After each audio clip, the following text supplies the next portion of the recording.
Good morning students, मैं हूं आमिर और मैं पढ़ा रहा हूं आपको mathematics for BSc second year. Topic चल रहा है linear differential equation of first order and first degree. पिछले पार्ट में मींस पार्ट नंबर 6 में मैंने आपको बताया था बर्नौली इक्वेशंस के बारे में, कैसे आप उसको लीनियर फॉर्म में रिड्यूस करते हैं और फिर उसको किस तरह से सॉल्व करते हैं।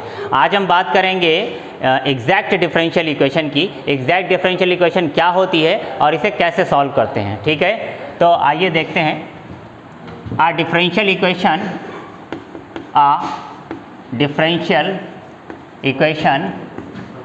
in the form of mdx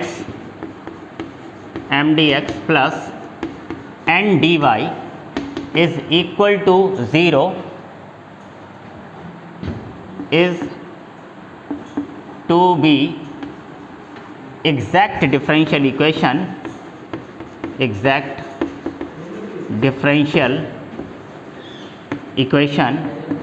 if कब होगी इस टाइप की equation differential equation, if del m over del y is equals del n over del x। याद रखिए कि इस टाइप की ही इक्वेशन के बारे में मैंने कहा था कि वो वेरिएबल सेपरेबल होती है। मैंने कहा था कि अगर कोई equation mdx plus n dy equal to 0 type की आपको मिलती है तो उसको आप वेरिएबल सेपरेबल भी कहते हैं। लेकिन वेरिएबल सेपरेबल वो तब बनती है जब x के सारे टर्म dx के साथ आ जाएं और y के सारे टर्म dy के साथ आ जाएं, ठीक।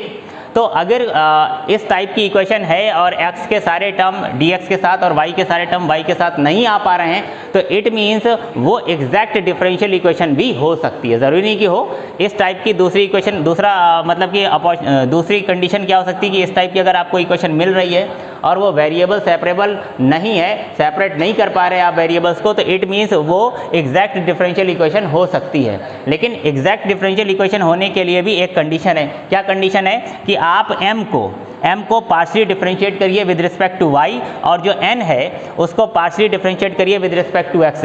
तो अगर ये del m over del y और del n over del x ये इक्वल आ जाते हैं तब आप कहेंगे कि ये डिफरेंशियल इक्वेशन जो है वो कैसी है, एग्जैक्ट डिफरेंशियल इक्वेशन है। अब ये m होता क्या है, dx के साथ जो कुछ भी है, ये m और n दोनों ही यहाँ पर क्या होते हैं, x और y के फंक्शन होते हैं। यहाँ पर m और n क्या है, x और y के फंक्शंस हैं। तो अगर मैंने यहाँ पर मैं लिख देता हूँ where m and n, where m and n are functions of x and y। ये m जो है वो ये x और y का फंक्शन होगा और ये n भी जो है वो क्या होगा, x और y का फंक्शन होगा, यानी कि मिले जुले फंक्शन होंगे। तो आप dx के साथ जो कुछ होगा उसको m बोलेंगे, dy के साथ जो कुछ होगा उसको आप n बोलेंगे और फिर इस m को y के रेस्पेक्ट में पार्शियली डिफरेंशिएट करेंगे। पार्शियली डिफरेंशिएट करने का मतलब x को एज ए कांस्टेंट ट्रीट करेंगे और फिर n को आप x के रेस्पेक्ट में पार्शियली डिफरेंशिएट करेंगे, यानी कि n में जो y के टर्म होंगे, जो y होगा उसे एज ए कांस्टेंट ट्रीट करके डिफरेंशिएट करेंगे। तो अगर del m over del y और del n over del x आपको इक्वल मिल जाता है तो फिर आप कह सकते हैं कि ये जो इक्वेशन है वो एग्जैक्ट डिफरेंशियल इक्वेशन है। तो ये तो बात हो गई इसके रिकॉग्निशन की कि किस तरह से हम पहचानेंगे कि गिवन डिफरेंशियल इक्वेशन जो है वो एग्जैक्ट डिफरेंशियल इक्वेशन है या नहीं है। अब एक बार अगर ये एग्जैक्ट डिफरेंशियल इक्वेशन में पता चल गई, ये दोनों क्वांटिटीज़ जो हैं वो इक्वल आ गई, हमको पता चल गया कि ये given equation exact differential equation है, तो अब इसका सोल्यूशन क्या होगा, इसका सोल्यूशन कैसे लिखेंगे। तो अगर ये इक्वेशन एग्जैक्ट डिफरेंशियल इक्वेशन है then its solution and its solution, इसका सोल्यूशन क्या होता है, m dx plus n dy is equals to c। ध्यान दीजिए, आप m को x के रेस्पेक्ट में इंटीग्रेट करेंगे और n को y के रेस्पेक्ट में इंटीग्रेट करेंगे, लेकिन जब आप m को x के रेस्पेक्ट में इंटीग्रेट करेंगे तो यहाँ पर y को एज ए कांस्टेंट लेंगे। ट्रीट y एज कांस्टेंट, ठीक है। यहाँ पर m को जब हम x के रेस्पेक्ट में इंटीग्रेट कर रहे होंगे तो उस वक्त मैं y को, इसमें y के जितने भी टर्म होंगे यानी जो y होगा उसे एज ए कांस्टेंट ट्रीट करूंगा और n को जब मैं y के रिस्पेक्ट में इंटीग्रेट कर रहा हूँगा तो यहाँ पर n के सिर्फ वही टर्म लेंगे जिसमें y नहीं होगा, n के सिर्फ वही टर्म लेंगे जिसमें x नहीं होगा। Take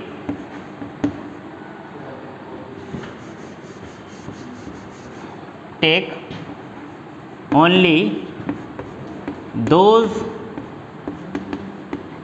terms of n which do not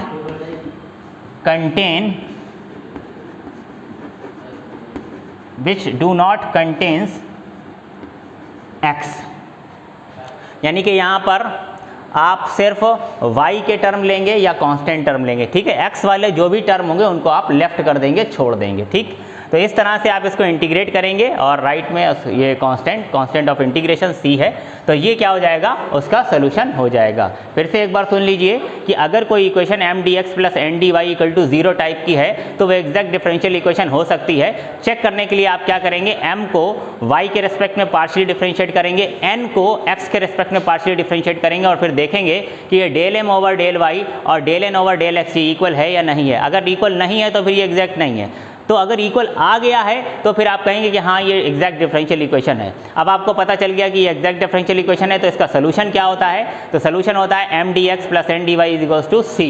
अब m को इंटीग्रेट करते हुए, क्योंकि आपको m इंटीग्रेट कर रहे हैं किसके रेस्पेक्ट में, x के रेस्पेक्ट में कर रहे हैं, तो जब आप m को x के रेस्पेक्ट में इंटीग्रेट कर रहे हैं तो उस वक्त y को आप क्या मानेंगे, y को आप एज ए कांस्टेंट ट्रीट करेंगे, y को आप कांस्टेंट की तरह बिहेव करके y जो है उस वक्त क्या करेगा, कांस्टेंट की तरह बिहेव करेगा। और आगे जब आप n को इंटीग्रेट कर रहे हैं तो n को आप किसके रेस्पेक्ट में कर रहे हैं, y के रेस्पेक्ट में कर रहे हैं, तो n जो एक आपका जो पूरा टर्म है, n में जितने भी टर्म x वाले होंगे उन सबको आप छोड़ देंगे, ठीक है। फॉर एग्जांपल जैसे कि n जो है मेरा क्या है, n है ax plus by plus c है, तो आप जब इसको इंटीग्रेट कर रहे होगे तो आप इसमें n को इंटीग्रेट करते वक्त क्या करोगे, x के जितने भी टर्म है उनको छोड़ दोगे। तो x का टर्म कौन सा, ax, तो आप इसको छोड़ दोगे, आप इंटीग्रेट किसको करोगे, सिर्फ by को इंटीग्रेट करोगे और c को इंटीग्रेट करोगे, ठीक है। तो इस तरह से इंटीग्रेट करने के बाद आपका सोल्यूशन जो है वो आ जाएगा। चलिए अब इसके कुछ क्वेश्चन करते हैं। तो ये इस इक्वेशन को हमें सॉल्व करना है। यहाँ पर देखिए, तो ये m dx plus n dy equals to 0 type की इक्वेशन है। m dx यानी कि आप इसको m बोल रहे हैं और इसको n बोल रहे हैं। तो अगर हम यहाँ पर इसका comparison m dx plus n dy से करेंगे तो मैं m किसको कह रहा हूँ यहाँ पर, ax plus hy plus g, और मैं n किसको बोल रहा हूँ यहाँ पर, n बोल रहा हूँ मैं hx plus by plus f को, ठीक है।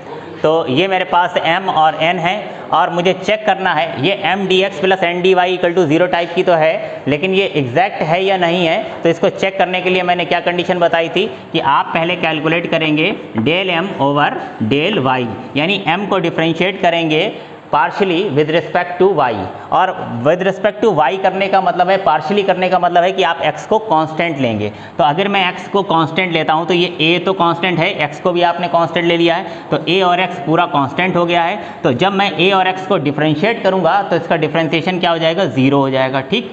अब h और y को मैं डिफरेंशिएट करूं तो मैं y के रेस्पेक्ट में डिफरेंशिएट कर रहा हूं, तो y का डिफरेंशिएशन क्या हो जाएगा, 1 हो जाएगा, तो ये आ जाएगा h। और g तो फिर से कांस्टेंट है तो इसका भी डिफरेंशिएशन क्या हो जाएगा, 0 हो जाएगा। सिमिलरली अगर मैं n का डिफरेंशिएशन पार्शली करूं विद रिस्पेक्ट टू x तो x का डिफरेंशिएशन क्या हो जाएगा, 1, तो यहाँ पर आ जाएगा सिर्फ h, और by क्योंकि y को मुझे क्या लेना है, कांस्टेंट लेना है, मैं x के रेस्पेक्ट में पार्शियल डिफरेंशिएट कर रहा हूँ तो y मेरे लिए कांस्टेंट हो गया, तो ये by पूरा कांस्टेंट है, इसका डिफरेंशिएशन 0 और f का डिफरेंशिएशन भी 0।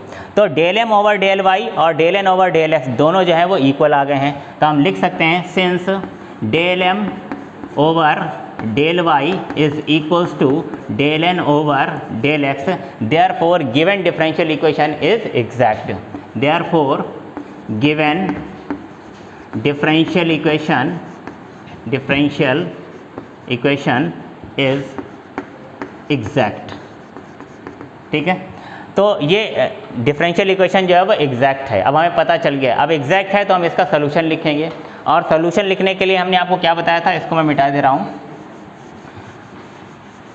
क्योंकि ये differential equation exact differential equation है, तो इसका सोल्यूशन जो है वो क्या होगा, देयरफॉर इट्स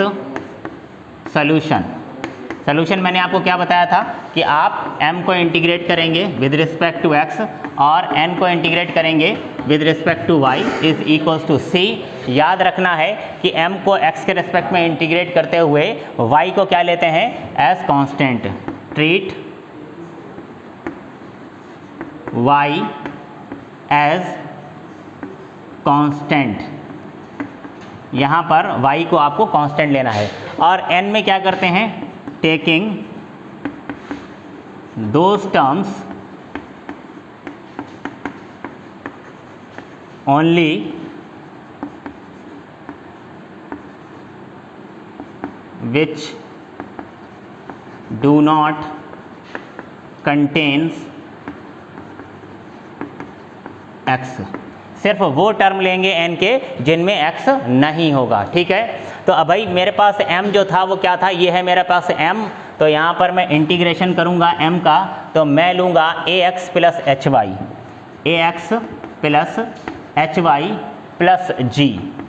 इसका मैं इंटीग्रेशन करूँगा किसके रेस्पेक्ट में, x के रेस्पेक्ट में, प्लस n का भी मैं इंटीग्रेशन करूंगा y के रेस्पेक्ट में, लेकिन n में हमें सिर्फ वो टर्म लेने हैं जिनमें x नहीं है, तो ये है मेरा n और इसमें x वाले टर्म्स को मुझे छोड़ देना है, यानी कि x वाला टर्म ये जो hx है मैं इसको छोड़ दूंगा, तो मैं इसमें किसको लूँगा, by प्लस f को लूँगा। तो यहाँ पर मैं लूँगा सिर्फ by प्लस f और इसका इंटीग्रेशन मैं किसके रेस्पेक्ट में करूँगा, y के रेस्पेक्ट में करूँगा। ठीक है, is equals to constant of integration c। ठीक, तो अब आप इसको इंटीग्रेट करिए, यहाँ पर y को आप क्या लेंगे, m में y को आप क्या लेंगे, कांस्टेंट लेंगे, ध्यान रखिएगा। तो ax का इंटीग्रेशन क्या हो जाएगा, ax का इंटीग्रेशन हो जाएगा ax स्क्वायर डिवाइड बाई 2। भाई a तो कांस्टेंट है, x का integration x square upon 2, plus y को आप कांस्टेंट ले रहे हैं, इसमें h भी कांस्टेंट है, तो h और y पूरा ही कांस्टेंट हो गया, तो ये 1 हो गया एक तरह से, 1 का integration with respect to x क्या हो जाएगा, x हो जाएगा। तो ये आ जाएगा h x y, एक x आ जाएगा, 1 का इंटीग्रेशन x, एच वाई तो है ही, और g का इंटीग्रेशन क्या हो जाएगा, जी एक्स। ठीक, तो ये हमारे पास इसका इंटीग्रेशन आ गया है, प्लस यहाँ पर बी वाई का integration with respect to y कर रहे हैं हम, तो b कांस्टेंट है, y का इंटीग्रेशन क्या हो जाएगा, वाई स्क्वायर अपॉन 2, तो ये हो जाएगा b y square divide by 2, plus f का इंटीग्रेशन क्या हो जाएगा, f कांस्टेंट है, तो ये हो जाएगा F Y is equals to c।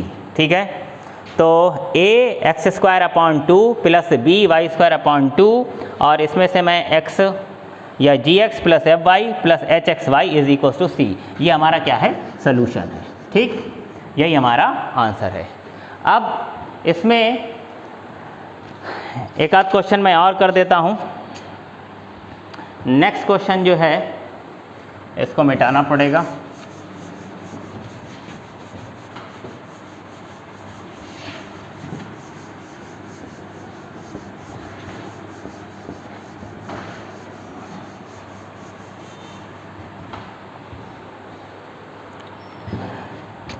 Next question है, कह रहे हैं solve 4x plus 3y, 4x plus 3y plus 1 dx plus 3x plus 2y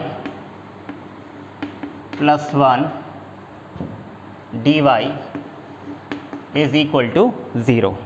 इसे मुझे सॉल्व करना है। ठीक है, तो देखिए ये इक्वेशन भी किस टाइप की है, m dx plus n dy is equal to 0।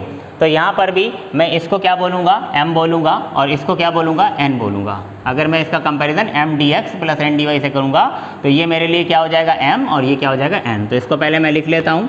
m हमारे लिए क्या है, 4x plus 3y plus 1, 4x plus 3y plus 1, और n मेरे लिए क्या है, n हो जाएगा 3x प्लस 2y प्लस 1। तो मेरे पास m और n आ गया है। अब हम क्या करते हैं, चेक करेंगे कि ये एग्जैक्ट है या नहीं है, और उसके लिए क्या कंडीशन थी, del m over del y is equals to del n over del x होना चाहिए।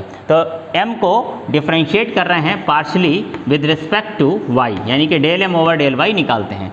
तो y के रिस्पेक्ट में डिफ्रेंशिएट करेंगे तो 4x जो है वो कांस्टेंट है, क्या हो जाएगा 0, 3y को y के रेस्पेक्ट में मैं डिफ्रेंशिएट करूंगा तो ये कितना आ जाएगा 3x को 1 को डिफ्रेंशिएट करूंगा विद रिस्पेक्ट टू y तो क्या हो जाएगा 0। और del n over del x जो है इसे मैं x के रेस्पेक्ट में पार्शियली डिफ्रेंशिएट करूंगा तो 3x का डिफ्रेंशिएशन कितना आ जाएगा 3, 2y का डिफ्रेंशिएशन क्योंकि y जो है वो x के रेस्पेक्ट में जो है y को हम क्या लेंगे कांस्टेंट लेंगे, पार्शियल डिफ्रेंशिएशन हो रहा है तो 2y का डिफ्रेंशिएशन क्या हो जाएगा 0 और 1 का डिफ्रेंशिएशन क्या हो जाएगा वो भी 0 हो जाएगा। तो मेरे पास del m over del y 3 आ गया है, del n over del x भी 3 आ गया है। It means del m over del x del m over del y is equal to del n over del x। ये मेरे पास इक्वल आ गए हैं, therefore equation is exact. So differential equation is exact. तो ये एक एग्जैक्ट डिफरेंशियल इक्वेशन है। अब एग्जैक्ट डिफरेंशियल इक्वेशन है तो इसका सोल्यूशन लिख दीजिए। सोल्यूशन लिखने का तरीका वही क्या करेंगे, m को इंटीग्रेट कर देंगे विद रिस्पेक्ट टू x और n को इंटीग्रेट करेंगे विद रिस्पेक्ट टू y, लेकिन वो गिवन कंडीशन के साथ। क्या कंडीशन बताई गई थी, देयरफॉर इट्स सोल्यूशन क्या हो जाएगा, यहीं पर लिखते हैं m dx और plus n dy is equals to constant of integration c। m में क्या लेंगे, ट्रीटिंग y एज कांस्टेंट, यहाँ पर y को हमें क्या लेना होगा, कांस्टेंट लेना होगा। और टेकिंग n में क्या करते हैं, taking those terms only which do not contains x। सिर्फ वो टर्म लेंगे यहाँ पर जिसमें x नहीं होता है, ठीक है। तो m मेरे पास क्या है, m है 4x प्लस 3y, तो यहाँ पर ले लेंगे 4x प्लस 3y प्लस 1। इसका मुझे इंटीग्रेशन करना है विद रिस्पेक्ट टू x और प्लस n में हम क्या लेंगे, n में हम वो टर्म लेंगे जिसमें x नहीं होगा। तो x देखिए, ये x जो है ये वाला टर्म हम छोड़ देंगे, बाकी 2y और 1 को ले लेंगे क्योंकि इसमें x नहीं है। तो यहाँ पर आप लिख दीजिए 2y प्लस 1 और इसका इंटीग्रेशन आप करेंगे किसके रेस्पेक्ट में, y के रेस्पेक्ट में, is equals to constant of integration c। चलिए इंटीग्रेशन करते हैं तो 4x, x का इंटीग्रेशन कितना होता है x स्क्वायर अपॉन 2, तो ये हो जाएगा 4x square upon 2, 4x square upon 2 plus 3y constant है तो 3y तो बाहर आ जाएगा और 1 का इंटीग्रेशन हो जाएगा x, यानी कि 3yx और 1 का इंटीग्रेशन हो जाएगा x प्लस यहाँ पर 2y, तो इसका इंटीग्रेशन करेंगे y के रेस्पेक्ट में तो ये हो जाएगा 2y स्क्वायर अपॉन 2 यानी कि y स्क्वायर और प्लस 1 का इंटीग्रेशन हो जाएगा y is equals to constant of integration c। तो इसका जो सोल्यूशन आ गया है वो यहाँ पर लिख लेते हैं। ऊपर क्या आ गया है आंसर, तो ये 2 कैंसिल हो जाएगा, इतना हो जाएगा 2x square plus y square. इसको मैं लिख लेता हूँ 2x square plus y square और क्या है x plus y plus 3xy, x plus y और plus 3xy is equals to c, ठीक है। डिग्री 2 में एक इक्वेशन आ गई है और यही हमारा जो है वो आंसर है, ठीक। अब कुछ एक क्वेश्चन इसमें और हैं, तो एक आध क्वेश्चन और देख लेते हैं। एक क्वेश्चन मैं और कर देता हूँ, ऐसा करते हैं इसका, और उसके बाद कुछ क्वेश्चन मैं आपको होमवर्क में इसमें दे दूंगा। आसान होता है, एग्जैक्ट डिफरेंशियल इक्वेशन ज़्यादा कोई मुश्किल नहीं होती है, तो आप आसानी से इसको कर पाएंगे, ठीक है। एक क्वेश्चन मैं और यहाँ पर कर लेता हूँ, सॉल्व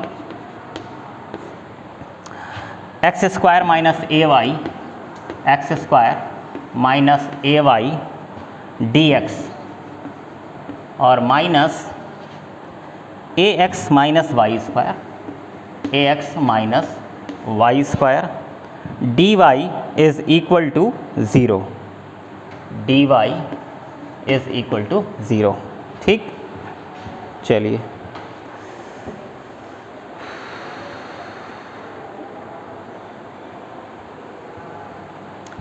तो ये इक्वेशन भी m D x plus N D y equal to 0 type की है। अगर ध्यान से देखें तो m जो है वो क्या है x square minus a y है, और n जो है वो क्या है minus a x minus Y square है, ठीक।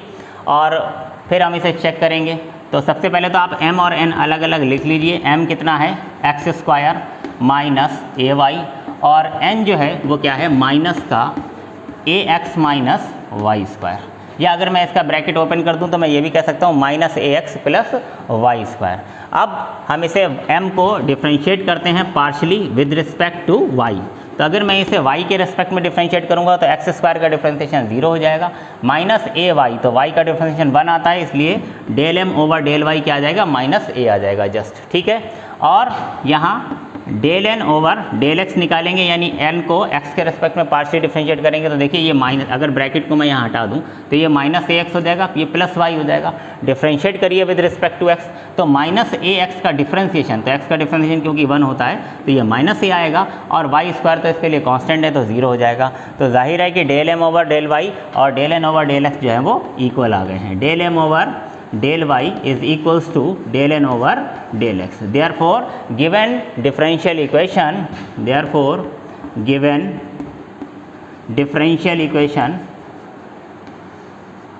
is exact.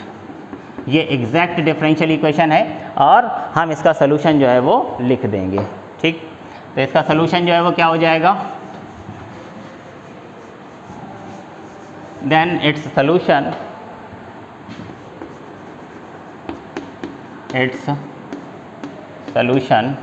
क्या हो जाएगा, m dx plus n dy is equals to 0। अब फिर से वही सारी चीज़ें लिखनी है कि यहाँ पर y देखिए क्या है, मैं शॉर्टकट में लिख देता हूँ। यहाँ पर y क्या है, कांस्टेंट होता है, y कांस्टेंट होता है, और यहाँ पर वो टर्म लेते हैं जिसमें x जो है वो नहीं होता है, डू नॉट कंटेन्स x। क्या बार बार मैं उसको पूरा लिखूं, तो मैंने शॉर्टकट में लिख दिया है। चलिए जल्दी से इसको इंटीग्रेट कर लेते हैं। तो m जो है वो क्या है, m क्या था, मैंने क्वेश्चन ही मिटा दिया। m था x square minus a y, है ना, x square minus a y, ये m था। तो इसको इंटीग्रेट करना है with respect to x, y को इसमें कांस्टेंट ले लेंगे, प्लस n जो है वो क्या था, n था मेरे पास minus a x plus Y square. यहाँ पर मैं लिख देता हूँ n क्या था, माइनस का ए एक्स और प्लस वाई स्क्वायर, ये था। तो इसमें मुझे n में वही टर्म लेना है जिसमें x ना हो, तो इट मीन्स ये माइनस ए एक्स मुझे नहीं लेना है, इसमें सिर्फ वाई स्क्वायर लेना है। तो यहाँ पर मैं वाई स्क्वायर को इंटीग्रेट करूँगा with respect to y, and is equals to constant of integration c, यहाँ पर वही c लेते हैं, 0 नहीं, ठीक। चलिए अब इसको इंटीग्रेट करिए। एक्स स्क्वायर का integration with respect to x कितना हो जाएगा, x³ माइनस ए वाई, क्योंकि ये तो पूरा कांस्टेंट हो गया तो इसका इंटीग्रेशन हो जाएगा माइनस का ए एक्स वाई, 1 का x आएगा तो ये एक्स वाई हो गया। और वाई स्क्वायर का इंटीग्रेशन क्या हो जाएगा, y³ is equal to c। तो यही हमारा जो है वो क्या है, सोल्यूशन है। ओके, क्या सोल्यूशन आ गया, x³ plus y³ minus a x Y is equal to c। अगर आप चाहें तो इसे 3 से मल्टीप्लाई करके थोड़ा सिंप्लीफाई कर सकते हैं, लेकिन उसकी कोई ज़रूरत नहीं है। तो मेरे ख्याल से एग्जैक्ट डिफरेंशियल इक्वेशन जो है वो आपकी बहुत अच्छे से समझ में आ गई होगी। आप भी समझ रहे हैं कि देखिए सारे क्वेश्चन बहुत ज़्यादा ही ईजी हैं और लगभग एक जैसे हैं। तो अब मैं इसके कुछ क्वेश्चंस आपको होमवर्क में दे देता हूँ, वो आप घर पर ट्राई करेंगे। तो ये 3 क्वेश्चन आप देखिए, आपको होमवर्क में करने हैं। ये पहला वाला तो बहुत ही सिंपल है, आप क्रॉस मल्टीप्लाई करेंगे तो ये ऑटोमेटिकली m dx और plus n dy equal to 0 की फॉर्म में आ जाएगा। ये तो दिया ही हुआ है m dx plus n dy equal to 0 की फॉर्म में, तो m और n ढूंढने में कोई परेशानी होनी नहीं चाहिए आपको। तो del m over del y और del n over del x निकाल के देखिए, इक्वल आ जाएंगे, और इक्वल आने के बाद आपको क्या करना है, बस सोल्यूशन लिख देना है। यहाँ पर इसको देख करके नहीं पता चल रहा है कि ये एग्जैक्ट डिफरेंशियल इक्वेशन टाइप की है, लेकिन अगर हम इसे थोड़ा सा सिंप्लीफाई करें, अरेंज करें, तो ये भी differential equation exact differential equation की फॉर्म में, यानी कि m dx plus n dy की फॉर्म में आ जाएगी। इसको मैं थोड़ा सा आपको बता देता हूँ, देखने में थोड़ा सा अजीब सा लग रहा होगा आपको कि एग्जैक्ट है कि नहीं है, तो मैं थोड़ा सा इसको सॉल्व करके आपको दिखा देता हूँ। यहाँ पर ये मेरे पास क्या है, x dx प्लस y dy Y D Y, अगर मैं इसको ब्रेक करूं X D Y upon x square, X D Y upon x square plus Y square, और minus Y D X upon x square plus Y square, X square plus Y square is equal to 0। तो अभी ये देखिए ये dx है और ये dx है, इसमें से dx मैं कॉमन ले लूँ तो ये क्या हो जाएगा x minus y upon x square plus Y square, और dx जो है मैंने कॉमन ले लिया है, ठीक है। और इन दोनों में मैं dy कॉमन ले लूँ, तो जब मैं dy कॉमन लूँगा तो ये हो जाएगा y plus y plus x upon x square plus Y square, x upon x square plus Y square, और साथ में आ जाएगा डी वाई क्योंकि वो आपने कॉमन ले रखा है, इज इक्वल्स टू 0। तो अब देखने से लग रहा है कि हाँ ये m D x plus N D y की फॉर्म में आ चुकी है, ठीक। तो अगर मैं इसका कंपैरिजन करूं m D x plus N D y से, तो ये मेरे लिए m है और ये n है। m मेरे लिए क्या हो गया है, m मेरे लिए आ चुका है x minus y upon x square plus Y square, और n जो है वो क्या है y plus x upon x square plus Y square. अब हमें पता है कि m को क्या करना है, y के रेस्पेक्ट में पार्शली डिफ्रेंशिएट करना है। तो अगर मैं इसे y के रेस्पेक्ट में पार्शली डिफ्रेंशिएट करूं, del m over del y के रेस्पेक्ट में पार्शली डिफ्रेंशिएशन करेंगे ये तो 0 हो जाएगा, ख़त्म, minus y upon x square plus Y square. इसे आप पार्शियल डिफरेंशिएट कर रहे हैं y के रेस्पेक्ट में, तो ये फर्स्ट फंक्शन मतलब क्वोशंट फार्मूला लगेगा, इसको हम फर्स्ट फंक्शन ये second function x square plus Y square को पहले हम छोड़ देंगे, x square plus Y square को, और y को जब डिफरेंशिएट करेंगे तो क्या हो जाएगा 1, उसके बाद माइनस y को हम छोड़ देंगे, x square plus Y square को डिफरेंशिएट करेंगे तो एक्स स्क्वायर का डिफरेंशिएशन 0 हो जाएगा क्योंकि हम y के रेस्पेक्ट में कर रहे हैं, वाई स्क्वायर का क्या हो जाएगा 2y हो जाएगा, और डिवाइड नीचे क्या हो जाता है होल ऑफ स्क्वायर, तो ये हो जाएगा x square plus Y square का होल ऑफ स्क्वायर।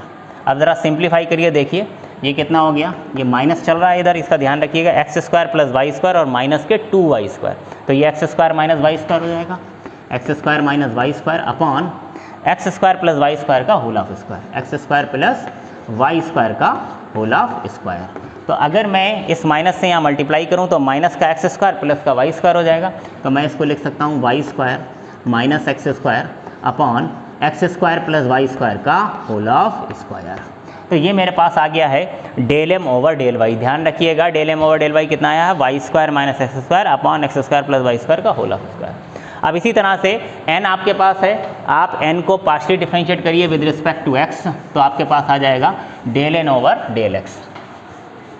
तो निकाल लीजिए del n over del x, del n over del x, क्योंकि x के रेस्पेक्ट में पार्शियल डिफरेंशिएट कर रहे हैं तो y का डिफरेंशिएशन तो 0 हो गया, और यहाँ पर ये वही फर्स्ट फंक्शन सेकंड फंक्शन ये क्वोशंट फार्मूला लगाएंगे और इसको डिफरेंशिएट करेंगे। तो पहले हम सेकंड फंक्शन यानी x square plus Y square को छोड़ रहे हैं, x square plus Y square को हमने छोड़ दिया और x का डिफरेंशिएशन किया तो वो हो जाएगा 1, उसके बाद माइनस x को छोड़ दिया और x square plus Y square को डिफरेंशिएट करेंगे तो x के रेस्पेक्ट में कर रहे हैं तो इसका हो जाएगा 2x और इसका हो जाएगा 0, तो ये आ जाएगा 2x, और नीचे मतलब कि डिनोमिनेटर में यानी कि हर में x square plus Y square का क्या हो जाएगा होल ऑफ स्क्वायर, तो ये हो गया x square plus Y square का होल ऑफ स्क्वायर। ज़रा देखिए ध्यान से, ये क्या हो गया x square plus Y square और माइनस ये क्या है 2x स्क्वायर, तो 2x स्क्वायर इसमें से माइनस होंगे तो एक्स स्क्वायर माइनस में बचेगा, यानी कि ऊपर मेरे पास क्या आ जाएगा y square minus x square, और नीचे डिनोमिनेटर में क्या है x square plus Y square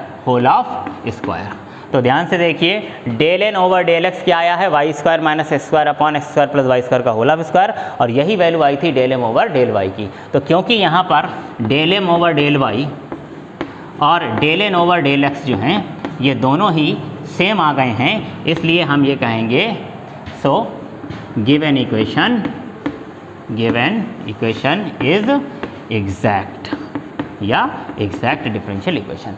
अब आप इसका सोल्यूशन लिख दीजिए, क्या M D Y plus N D X is equals to constant of integration C. M D Y करते वक्त आपको ध्यान रखना है कि वहाँ सॉरी एम डी एक्स उल्टा मैं बोलता हूँ, M D x plus N D Y is equals to constant of integration C. M को एक्स के रिस्पेक्ट में इंटीग्रेट करते वक्त वाई को आप कॉन्स्टेंट लेंगे और एन को इंटीग्रेट करते वक्त आप ध्यान रखेंगे कि इसमें सिर्फ वही टर्म लेंगे जिनमें एक्स नहीं होगा। ठीक है, तो अब इसके आगे का काम आपका होमवर्क है। अब हम मिलते हैं नेक्स्ट वीडियो में, तब हम आपको बताएंगे कुछ नई डिफरेंशियल इक्वेशन। Thank you.